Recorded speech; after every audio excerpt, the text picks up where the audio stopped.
invade Israel. Então ele vai ali na região de Judá. E ali ele leva, então, cativo um grupo de pessoas. E entre esse grupo está Daniel, Ananias, Misael e Azarias. Eles são jovens, talvez 17, 18 anos. E aquela pessoa que está ali cuidando deles muda o nome de cada um deles. O Daniel passou a se chamar Beltesazar, Ananias, Sadraque, Misael, Mesaque e Azarias, Abednego. E um dia, Nabucodonosor, ele tem um sonho onde ele vê uma estátua gigantesca dele mesmo. Ele resolve, então, construir uma estátua. E aí vamos agora ler o texto para nós entendermos qual foi a prova, qual foi o teste, o que esses amigos de Daniel tiveram que passar. No capítulo 3 de Daniel, a partir do versículo 1, diz assim: o rei Nabucodonosor mandou fazer uma estátua que media 27 metros de altura por 2,70 de largura e ordenou que a pusessem na região de Durá, província da Babilônia.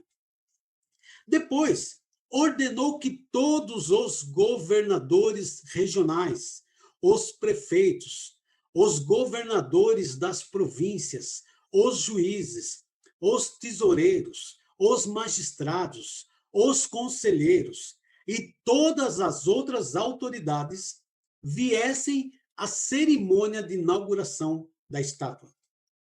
Então, entenda aqui que todos eles tiveram que comparecer nesse local. Então, aquele que tinha algum cargo teve que comparecer ali. E já quero te falar de Daniel.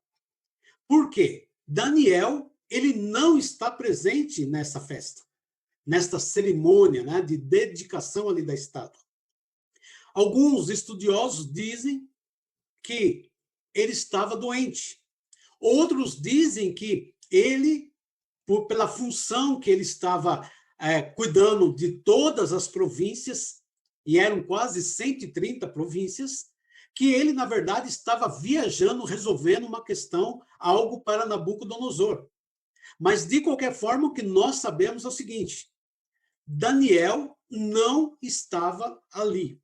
Isso nós não temos dúvida nenhuma. O motivo, nós não temos certeza, mas Daniel não estava nesse local. E com certeza, ou ele estava doente ou ele estava viajando, porque do contrário, ele seria obrigado a estar nesse local, porque qualquer pessoa que tivesse um cargo tinha que estar ali. E qual foi a ideia, então, do rei Nabucodonosor? De que iriam tocar os instrumentos, e que todas as pessoas ali, elas teriam que se ajoelhar diante daquela estátua que representava ele.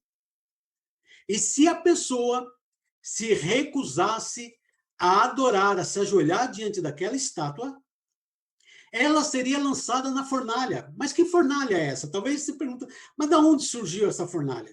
Essa era a fornalha que foi usada para fazer tijolos, para construir aquela estátua. E Nabucodonosor, então, falou assim, olha, quem desobedecer a ordem, a hora que ouvir o som dos instrumentos, e não se ajoelhar, e não adorar, será lançado dentro dessa fornalha que está ali queimando. E aí o que aconteceu? Sadraque, Mesaque e Abednego não se ajoelharam. E alguns homens, então, foram diante lá de Nabucodonosor, que tinham inveja dos judeus, que tinham raiva dos judeus, pela posição que os judeus tinham, e falaram para o rei, falaram assim, rei, o senhor não ordenou assim, assim? Sim, eu ordenei. Então, olha, aqueles judeus que o senhor colocou como líder, como né, aqui, esses homens, eles não querem se ajoelhar, eles não se ajoelharam. E aí Nabucodonosor, então, manda chamar Sadraque, Mesaque e Abednego. Vamos ver lá no capítulo 13. No versículo, vamos ver lá no versículo 14. Assim disse Nabucodonosor, é verdade que vocês não prestam culto ao meu Deus, nem adoram a estátua de ouro que eu mandei fazer? Pois bem, será que agora vocês estão dispostos a se ajoelhar e a adorar a estátua logo que os instrumentos musicais começarem a tocar? Se não, vocês serão jogados na mesma hora numa fornalha acesa. E quem é o Deus que os poderá salvar? Versículo 16. Sadraque, Mesaque e Abidnego responderam assim: Ó rei, nós não vamos nos defender, pois se o nosso Deus, a quem adoramos, quiser, ele poderá nos salvar da fornalha e nos livrar do seu poder, ó rei. E mesmo que o nosso Deus não nos salve, o Senhor pode ficar sabendo que não prestaremos culto ao seu Deus, nem adoraremos a estátua de ouro que o Senhor mandou fazer. Ao ouvir isso, Nabucodonosor ficou furioso com os 3 jovens e, vermelho de raiva, mandou que se esquentasse a fornalha 7 vezes mais do que o costume. Olha que interessante. A frase que esses jovens, o argumento que eles dão para Nabucodonosor é algo que arrepia. Porque eles sabiam que eles iriam morrer. E eles não jogam a responsabilidade para Deus. Eles viram para o rei e falam assim: rei, nós não vamos nos ajoelhar diante dessa estátua. Nós não vamos adorar o seu Deus. Saiba o seguinte, ó rei, que se o nosso Deus quiser nos livrar da sua mão, ele vai nos livrar. Se ele quiser que a gente não morra, ele vai fazer isso.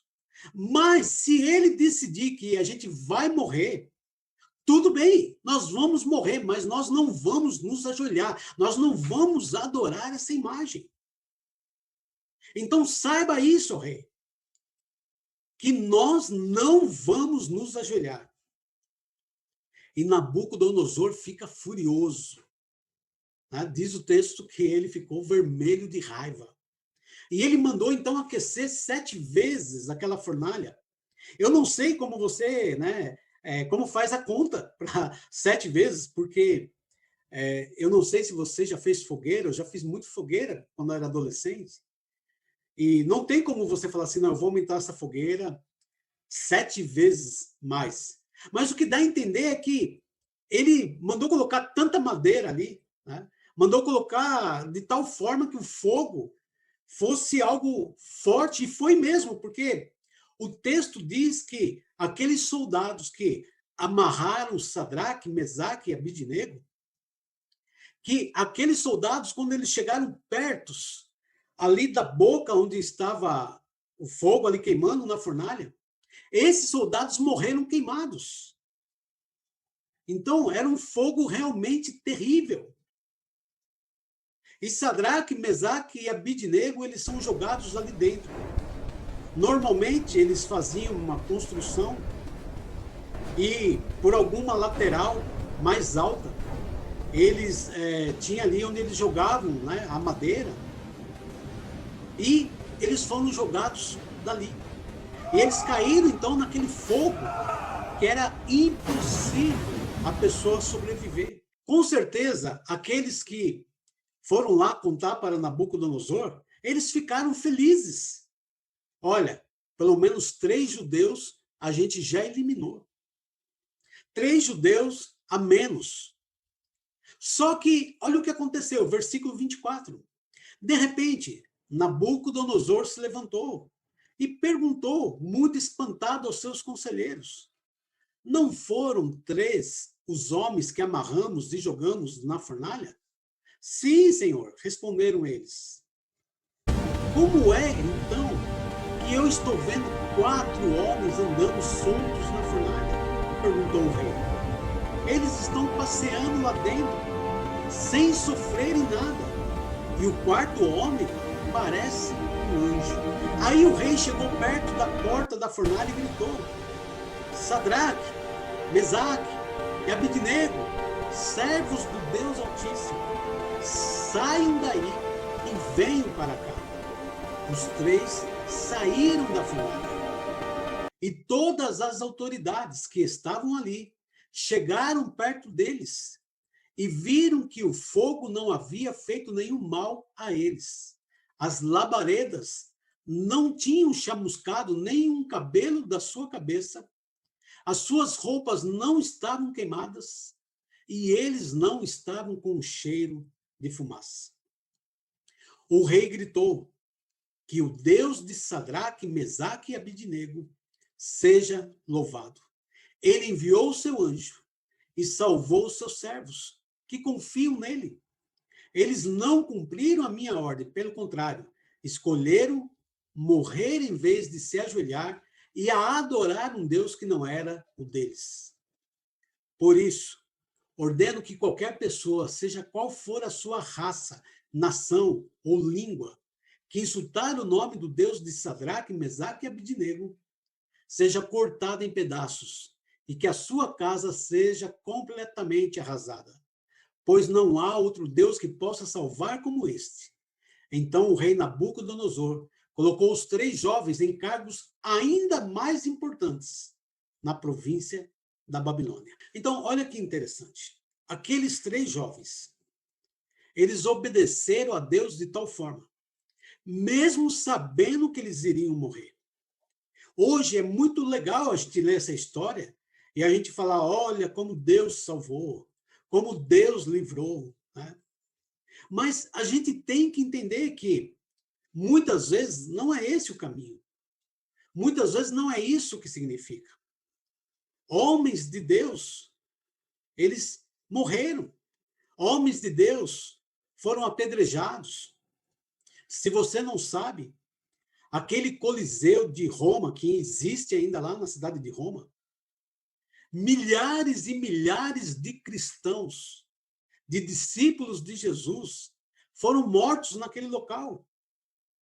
Por quê? Naquela época ali de Jesus, e depois na época dos discípulos e dos discípulos, quem não adorasse o imperador era tido como traidor. Então, os cristãos, eles não adoravam o imperador. Então, se o vizinho denunciasse, falasse, olha, o meu vizinho ali, ele não adora o imperador, ele é cristão. O exército romano vinha, levava todos cativos e tomava os bens. Aqueles bens passavam para o Estado. E depois, o que eles faziam com os cristãos? Eles levavam eles e jogavam ali naquela arena do Coliseu para que o povo na arquibancada se divertissem. Então, como que eles faziam? Eles soltavam os animais ferozes para matar os cristãos. Eles usavam gladiadores para matar. Eles usavam estratégias terríveis, né? Por exemplo, amarrar a pessoa em 2 postes e colocar touros para chifrar, ou amarrar a pessoa em 2 cavalos e solta cada cavalo para um lado para desmembrar o corpo, tirar braço, tirar perna, fazer desse jeito. Houve imperadores que usavam cristãos como tochas. Eles pegavam a pessoa, amarravam numa madeira, como se fosse uma cruz, um pau, e encharcava aquela pessoa como se fosse um querosene, e então eles atiravam fogo na pessoa viva. E aquilo ficava ali queimando horas. Essa era a estratégia. E durante toda a história, nós tivemos casos de pessoas que foram mortas por obedecer, por não se dobrar a nenhuma outra religião, a não se dobrar diante de homens, mas a permanecer firme diante de Jesus. E depois de 70 anos, a Babilônia já não era mais o império que mandava no mundo. Deus permitiu, então, que eles voltassem para a terra deles e reconstruísse a cidade, reconstruísse o templo de Jerusalém. E aí, né, voltaram. Lógico que a sua grande maioria já estava morto, né, daqueles que saíram. Então, na sua grande maioria, eles não viram a cidade de Jerusalém novamente. Mas quem viu foi o filho, o neto, que pôde ver a cidade e reconstruir a cidade. Eu tenho duas perguntas para você. Primeiro, você conhecia essa história? Segundo, você já passou por uma situação parecida como essa? Uma situação que talvez ali uma arma apontada para você fizesse com que você negasse a sua fé e talvez você acabou cedendo ou você não cedeu e Deus te livrou? Conta aqui embaixo para a gente. Um grande abraço e fique com Deus.